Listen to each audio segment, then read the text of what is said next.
O ex-ministro Antônio Palocci agora entrou numa aí que ele vai precisar ter muita prova, hein? Para que realmente se acredite no que ele contou em delação premiada que foi aceita pela justiça. Ele está acusando bancos, todos os bancos, de terem dado recursos na ordem de 50 milhões de reais nos governos Lula e Dilma para ter acesso a informações privilegiadas. E quais seriam essas informações privilegiadas de acordo com o Palocci? Mudanças na taxa básica de juros, a Selic. Ora, os bancos lidam com isso.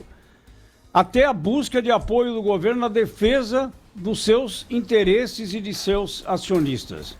Acho muito difícil, porque esse tipo de denúncia não tem prova. Ninguém assina uma coisa dessa. Fala, ó, estou dando tanto para receber em troca informações privilegiadas. Ele disse que ele mesmo informava, né? Ele e o Manteiga, quando eram ministros da Fazenda, passavam. Pode até ser, né? Pode Rafael, ser. Pedro e tal. Mas difícil vai ser provar isso aí. Difícil Se provar. tiver um hein? Telegram, um WhatsApp dele pro dono do banco. Não vai ter porque não existe. Então.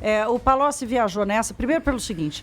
Se ele está falando dos tempos que o Meirelles era presidente do Banco Central, isso não aconteceu. Se ele estivesse falando dos tempos em que o Antônio Tombini foi presidente do Banco Central, aí eu não sei, porque o Tombini foi acusado... Alexandre, Desculpe, o Alexandre Tombini, porque ele foi acusado de ter cedido à pressão política da ex-presidente Dilma para baixar o juro forçadamente, e deu no que deu, né? O sujeito baixou o juro para 7,5% quando a inflação estava acima da meta, passando de 6% ao ano. É uma coisa assim que ninguém entendeu até hoje a lógica dele, mas tudo bem. Então, eu acho que o Palocci já jogou para a plateia, né? Essa história de que pega bem falar que passou Agora, informação do Banco Central. Ele tá na rua. Fica bacaninha falar que, eu avisei o sujeito da taxa de juros a menos, né? O Antônio Palocci é um dos peixes grandes pescados pela Operação Lava Jato, não é?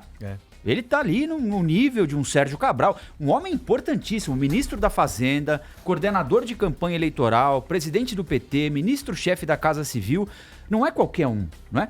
E para esse o homem do esquema, né? E para esse sujeito conseguir uma delação premiada, ele tem de entregar alguma coisa muito maior do que ele, mas a mãe, muito maior. Tem que entregar a mãe. Exatamente.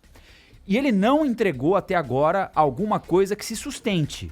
Ele diz muito, coisas importantes. Agora, para obter o benefício que ele obteve de passar pouco tempo na cadeia, na comparação com os crimes que ele cometeu, com o dinheiro que ele desviou e foi encontrado, ele apresentou pouca prova daquilo que ele prometeu. Por exemplo, o Zé Paulo estava citando essa suposta informação privilegiada no caso da taxa de juros. Pode ter ocorrido? Tudo pode ter ocorrido. Agora, para eu, Estado, dar um benefício para um sujeito que é notadamente um bandido, eu preciso que ele me apresente uma prova disso. Ele diz outra coisa, que ele aprovou ou ajudou a aprovar no CAD a fusão entre dois grandes bancos.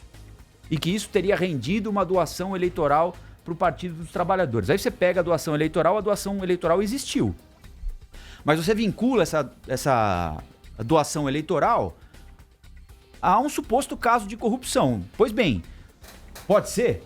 Pode ser. Agora, se eu estou lidando com alguém que é condenado por ter roubado dinheiro público, esse alguém não tem credibilidade.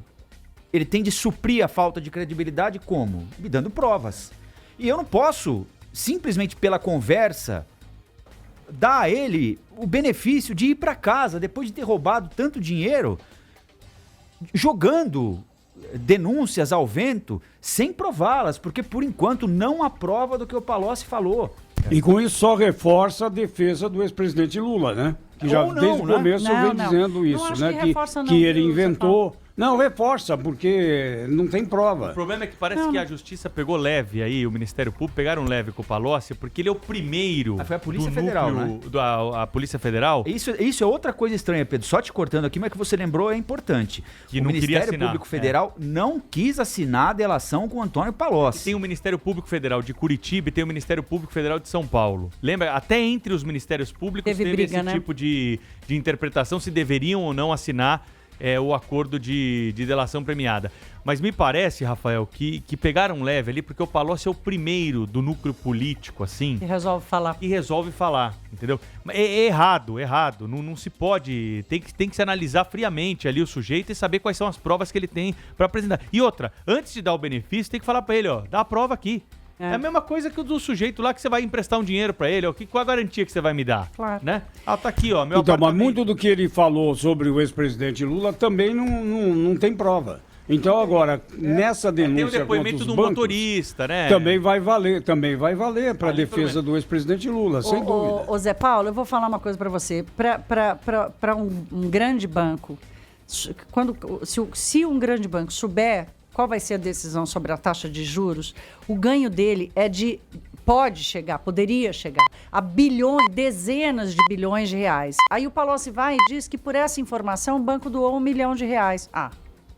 Para, né? Não faz nem sentido, sabe assim?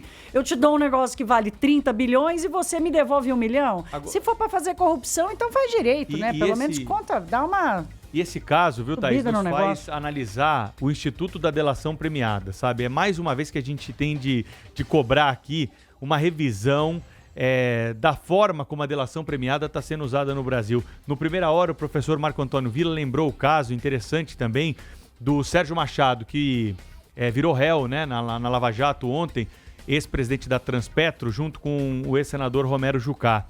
E o filho dele declarou que tinha R$4 mil em ganhos no imposto de renda e depois descobriram que eles têm apartamento, que ele, filho do Sérgio Machado, tem apartamentos em Londres avaliados em milhões de reais, né? Então, ou seja, o Sérgio Machado passou tudo pro filho, o filho tem os imóveis em Londres, tem o dinheiro guardado lá em Londres, o pai assina um acordo de delação premiada, fica preso em casa, consegue receber 20, 30 pessoas, acho que era essa a lista que ele tinha, inclusive até tinha um padre na lista, né, o que chamava atenção. E não era para dar extrema-unção, né? Ele está lá sofrendo as agruras da prisão, numa mansão com piscina e tudo. Tá jogando tênis com os amigos dele. Tá brincadeira. E daqui a pouco, sabe o que vai acontecer? Ele vai usufruir toda essa grana lá. E é uma ocultação de patrimônio padrão, né, Pedro? Não é nada que ele tenha... É só um exemplo, Não é Rafael. algo, assim, extremamente inteligente, que a gente poderia dizer, bom, mas ele conseguiu enganar as autoridades, né? Bom, ele passou o patrimônio pro filho, a coisa mais óbvia e básica banal, né? Que os criminosos estão habituados a fazer, não é? Esse é um negócio que a gente tem de colocar muito na balança, porque o sujeito chega, cita o nome de algum famoso, aí todo mundo diz, opa, temos aqui o que queríamos. Mas na hora H o sujeito não... É a mesma coisa que a gente sempre fala aqui sobre o Sérgio Cabral, né? Sérgio Cabral, 250 anos de condenação, roubou até em reforma da calçada do Palácio das Laranjeiras. Mas ele não teve benefício ainda. Não teve ainda, mas ele chega, todo dia em que há depoimento com o Marcelo Bretas, ele começa, porque o fulano fez isso, fulano roubou ali, fulano roubou lá, e cita o nome de um, cita o nome de outro, cita o nome de outro.